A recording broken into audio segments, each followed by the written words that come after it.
थकलेल्या शरीराला कुठेही झोप लागते, परंतु थकलेल्या मनाला कुठेच झोप लागत नाही।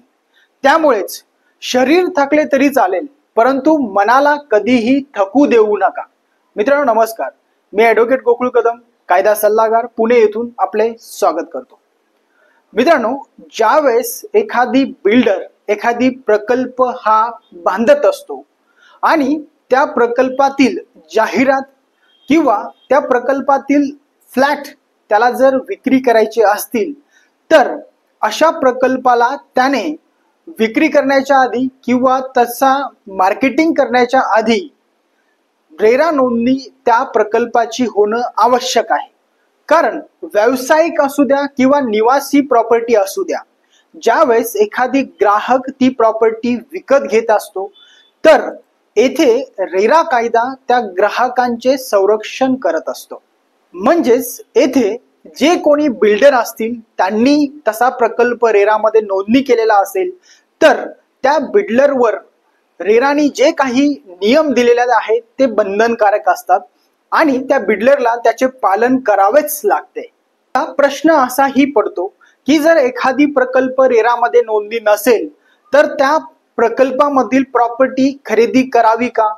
तर मित्रांनो, येथे ही बाब समजून घ्या की रेरामध्ये प्रकल्प नोंदणी नसल्यास तुम्ही जर त्या प्रकल्पामध्ये प्रॉपर्टी खरेदी करत असाल, तर तुमच्यासाठी तसा धोका आहे।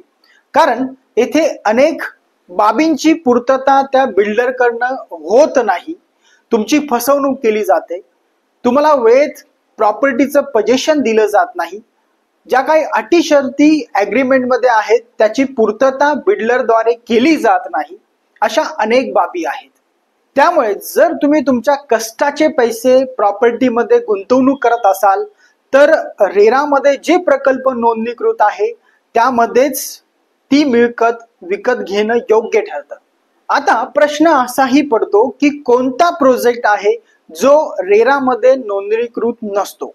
तर यासाठी जो रेरा कायदा आहे त्यातील कलम 3 उपकलम 2A नुसार जर एखाद्या जमिनीवर बांधकाम केलेलं आहे किंवा बांधकाम सुरू आहे आणि त्या जमिनीचा आकार हा 500 चौरस मीटर पेक्षा जास्त नसेल, तर तसेच एखाद्या बांधकामात 8 अपार्टमेंट पेक्षा जास्त फ्लॅट नसतील, तर अशा प्रकल्पाला रेरामध्ये नोंदणी करण्याची आवश्यकता नसते। तसेच जर समजा रेरा कायदा लागू होण्याच्या पूर्वी बिल्डरने जे काही बांधकाम केलेले आहे आणि त्याचा जर पूर्णत्वाचा दाखला त्याने घेतलेला असेल, तर त्याचप्रमाणे जेव्हा बांधकाम कार्य हे नूतनीकरण किंवा पुनर्विकासापुरता मर्यादित असते आणि त्यात अपार्टमेंट, भूखंड किंवा इमारतीचे कोणतेही नवीन वाटप हे समाविष्ट नसते,